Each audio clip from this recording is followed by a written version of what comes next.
Good morning! So, katatapos lang po nating mag-duty ng night sa Cabiao. Ayan. So, nag-duty na po tayo sa ospital ngayon. Ayan, nung suma-sideline.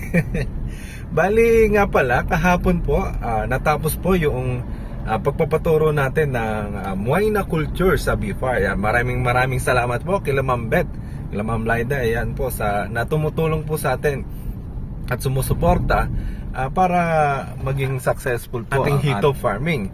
Kaya naman ay nagko-culture na po tayo ngayon ng Muay na. Binigyan po nila tayo ng starter. So titingnan natin kung makakapagparami po tayo. So sana hindi naman maging fail yung pagpaparami natin para makatipid po tayo sa ating tubipex or sa pagpapakain doon sa ating mga ipoproduce na fingerlings. Yan, ngayon po ay magkakaroon po tayo ng sizing. So papunta po tayo ngayon sa hatchery pa rin. Yan, pagkatapos mag-duty, pagkatapos pumunta ng BFAR kahapon, pagkatapos nag-duty ng gabi, yan, night duty, then sizing naman po. Grabe ang sipag, no? Magsa-sizing po tayo. Ayan, so November 9 po ngayon. Then November 10 kinabukasan ay i-deliver po natin sa Pangasinan. So kung sino po yung may mga gustong umorder, yan ang ating fingerlings, quality fingerlings, di ba? Kung makikita nyo po yung mga update, yung mga bumibili po sa atin ng fingerlings sa page, yan, ipinopost ko po yan. Wala naman pong nagiging problema. And nagiging masaya naman po sila sa pagpa-farm ng hito. Ayan.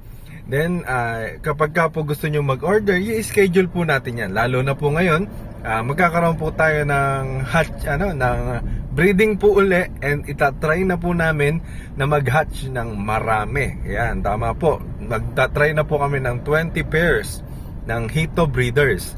So, yung 7 beds po na yon ay pagkaganahin na namin para mas marami yung ma-hatch at ma-produce nating fingerling. So, yan, order na po kayo. Mga kon po yun, mga November, marami na po, November na nga pala ngayon, mga December, marami na tayong 3 inches and 5 inches. So, tayo na mag-alaga ng hito. Pupunta na po tayo ngayon sa farm. Samahan nyo ko. Ayan. Ayan, so may binili nga po pala tayong yeast na ipapakain natin sa ating Muay na. So, nilagyan ko po ng tubig. Papakain na natin sa ating nakuhang Muay na. Pakita ko sa inyo kung saan po natin nilagay yung nakuha nating starter kit. So, ang ipapakain po natin ngayon ay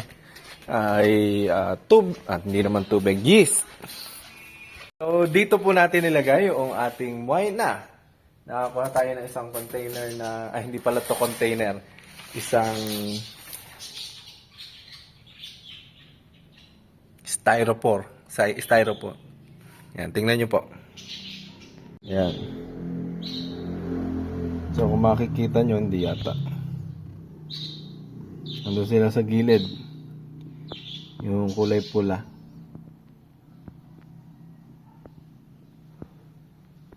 Ayun pala sila. Ayun yung kulay pula na yun. Muay na.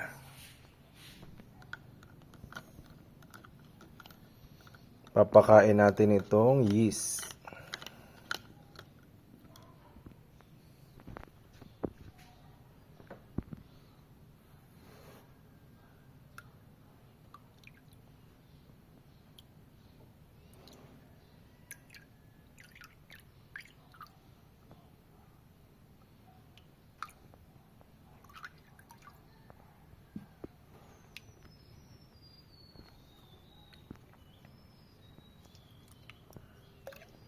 Ayan. So, hindi natin makikita na lang natin kung hindi sila namatay. So, experiment pa rin ito. Sana po hindi po sila mamatay. Namumuti, oh.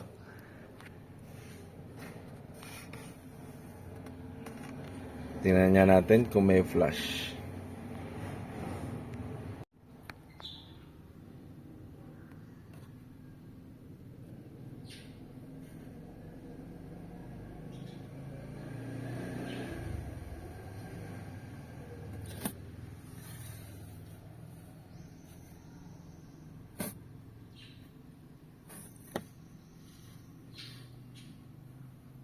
Ngayon pala sila.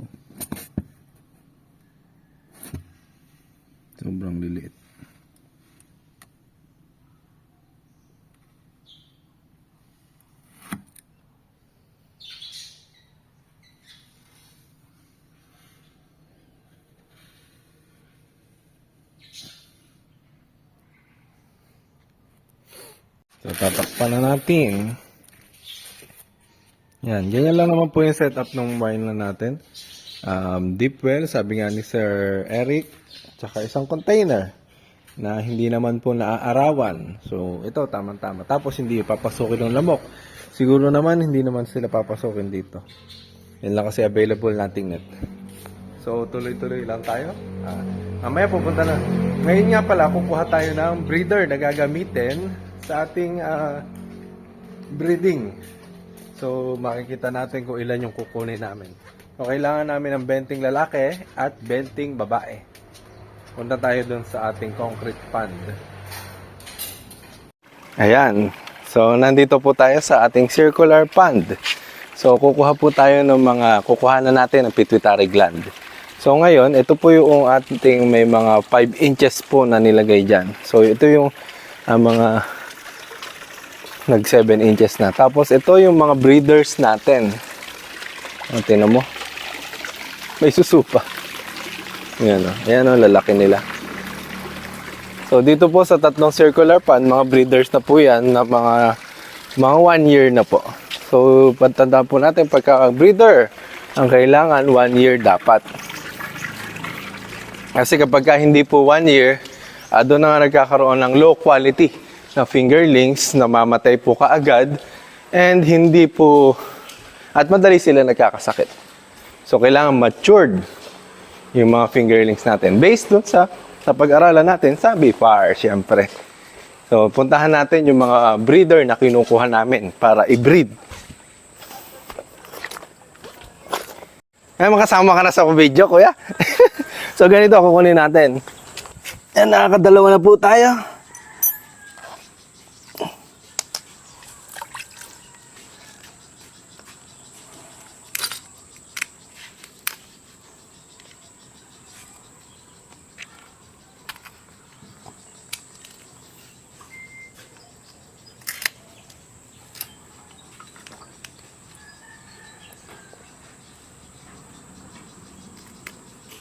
Inata.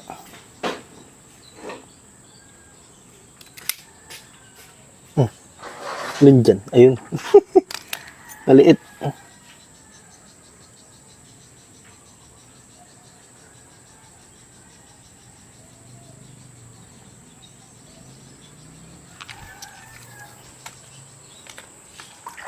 Pagkaliit, makikita nyo. Hindi nyo makikita, maliit eh.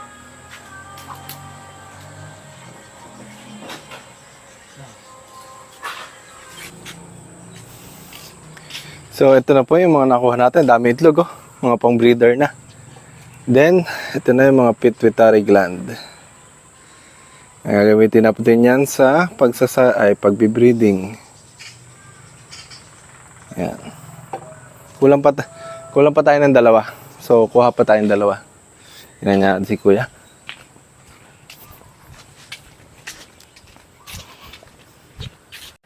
Ayan. Si kuya, umuhuli na ng hito. Angat mo. Ayun, nakabilis makakuha. Parang di scripted. Ha?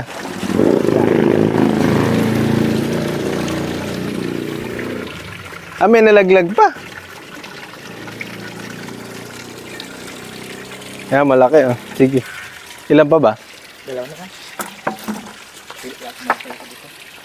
Hili ka malaki. Lagi ko nakukuha ng malaki ulo niya. Ay, alin ba malaki? Yan, paano humuli ng isda ang mga manginginom sa circular pond? Oh, di ba? Ang daming mahuhuli. Kaya ingat po kayo sa mga manginginom. Madali lang pong humuli sa ating circular pond. Yan, pwede na yan. Laki oh. Babae uli. Kubikong yun, ano?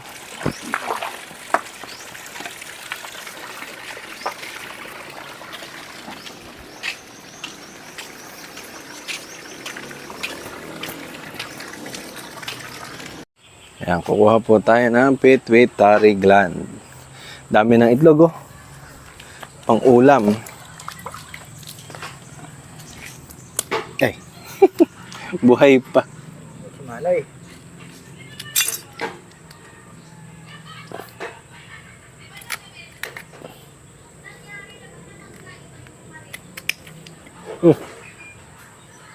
Nako. Yata nagpakita. Ayun.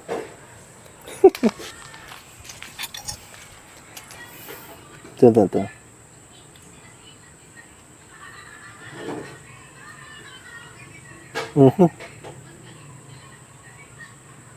Parang puso ang dating ah. Yun.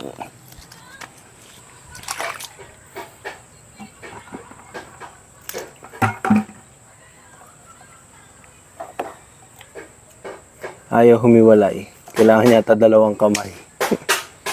Ayun. So, paano tanggalin ng tibo, kuya? Yun, doon po. Guntingin lang. Gunting lang. Tapos, pagkaya ito natin, tanggalin natin yung hasang. Yeah. Ayan po yan. Tapos, ganito. Putol na siya. Bibiyakin naman natin. Yun, no? Ito. Yun, no? Grabe itlog. Ito, may itlog siya. Ibig sabihin, babae. Baba, dami. Malapit po talaga tayo sa babae. Oh. Yan. Yan po, ginaganyan. Nililinis ng ito.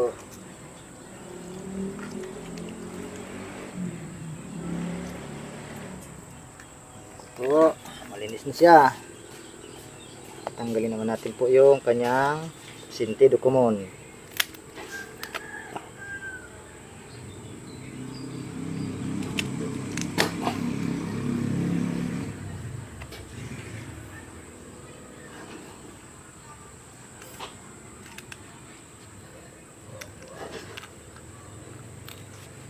Yun.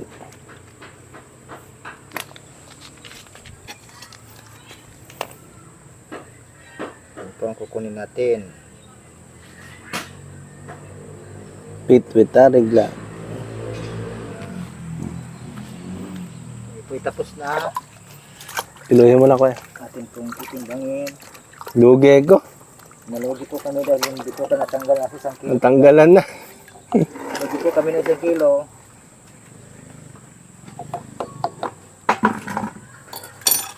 Yan.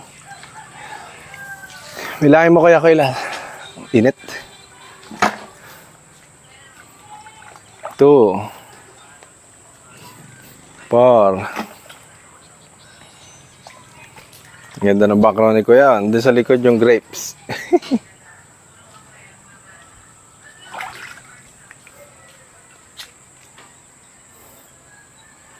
Ay, timbangin mo muna yung timba. Sinin mo ko lang 7 gram. Ah, hindi mo kinuwan ka ako, nilibel. Sige, okay na. Alam mo naman pala. Sinin mo ko nito, no? 7 grams siya na. Nakalibel na? Ah. Ano lang, basta 7 grams siya ma. Sobra sa 7 grams. Minus 7 grams tayo. Mm.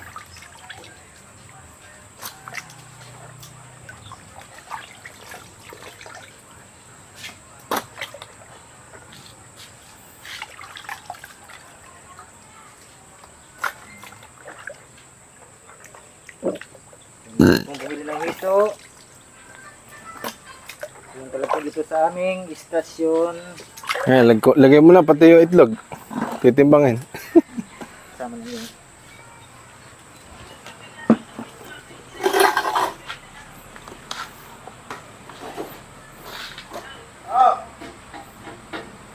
Lima. Yan, 5 kilo. 5 kilo po. Minus 7 grams.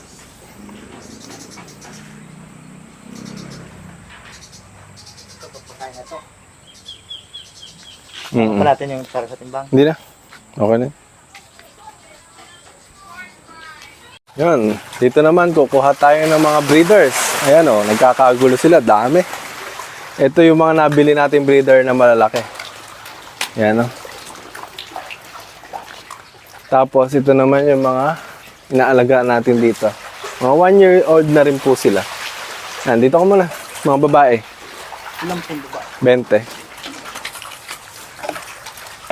20 babae, 20 lalaki. Asan pa yung isang ganito? Hindi, yung oblong. Yung banyero po. Oo. Di ba meron pa dyan? Ayo. Alam mo na bang mamili ng babae? Hindi. Sige, sampa ka dun. Walang babaliktad. Abay, madulas yan. Madulas yan ha, dahan-dahan ka lang. Nasa maghampas ulo. O, dahan-dahan pagbagsak, madulas din yan. Yan. Sige, punta ka dito. Tingnan mo yung, ay, parang yung kanina kung ginawa mo, malalaki tiyan. Ayan, babae yun. Kukunin natin 20 babae. Ayan, bukod sa pagkuha ng yung malaki tiyan na yan, tingnan mo kuya, baliktad mo. Yung ari niya, kulay, walang kuntel. Walang. Kuntel. Yan, yung angat mo na lang. Tingnan mo kung kulay, hindi, dito na.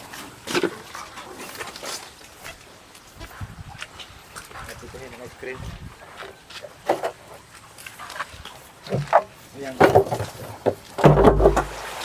Mas nabuto ka, no? Ayan, kulay pula. So, kapag kulay pulang ganyan, ibig sabihin, matured, pwede na natin paanakin. Tapos, mabilog pa yung, na natin lalabas yung itlog. Ayun na, lumalabas na yata. Lagyan na natin. 20 ganyan. Tapos pala may tubig. Gandahan-dahan. Wala na malay. Laki. 20. Yung may kunti, lalaki yun. Babae lang muna gagamitin natin. Kuhanin mo na yung masasalok mo. Tsaka na lang ibalik yung lalaki.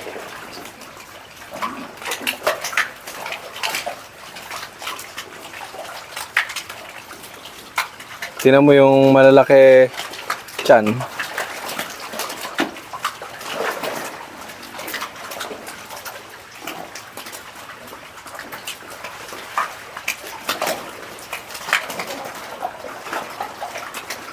Naku, kaya pa ba? Hindi na yata kaya. Nung net.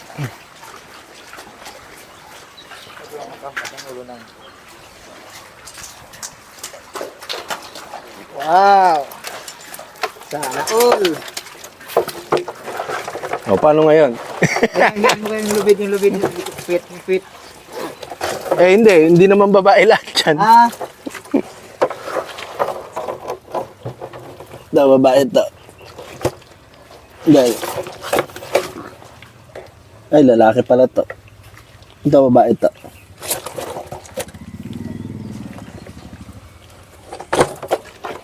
Hindi kaya na isang kamay. Tigas ang ulo.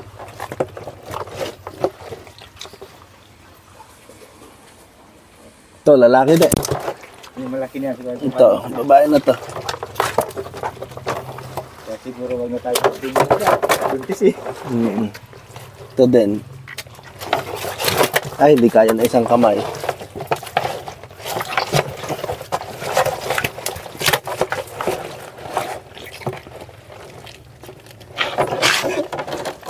Tingnan ko lang.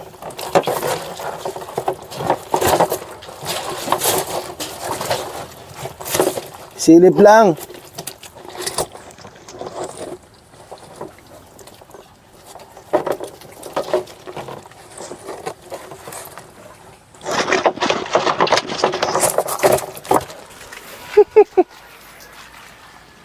Nahirap yung ginagawa natin.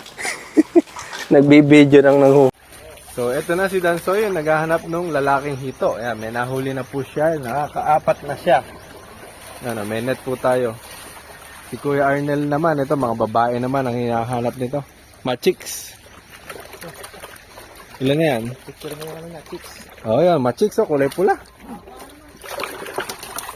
Sige, bitaw. Ayun. Pangilan na, 12?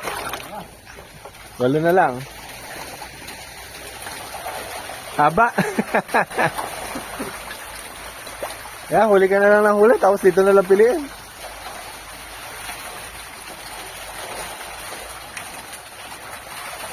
Daming hito.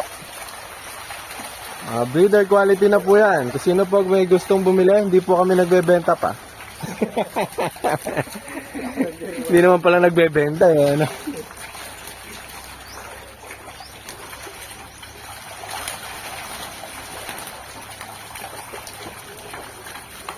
Yan, tsaka mo basahan. Ayan, tama.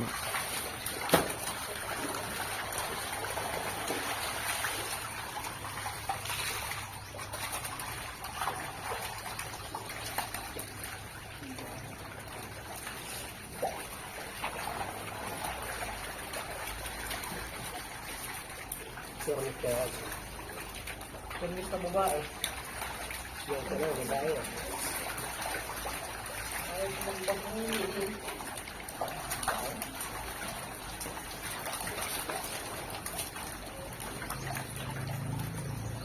Babae din.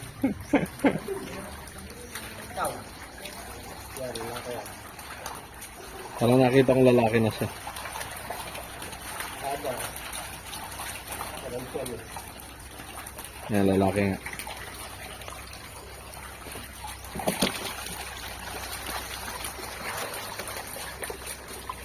Malit naman. Malit.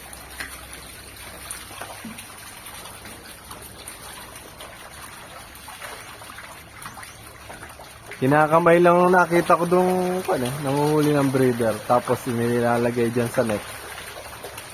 Sa isa. Sanay na sanay ka ako manghuli ng breeder. Yung mahaba na walang tiyan ng mga lalaki.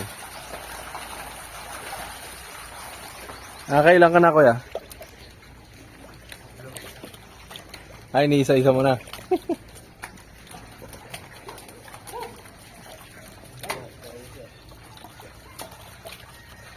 Tignan mo yung mga malalaki tiyan.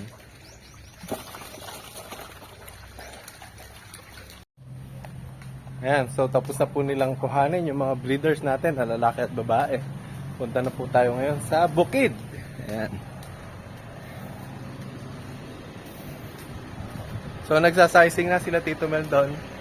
Susunod na lang tayo ngayon.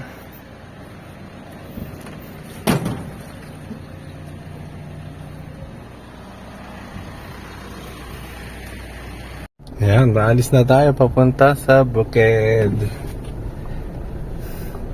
Grabe, init ngayon. Summer na po ngayon. Sobra init. Ayan. Ayan sa likod yung ating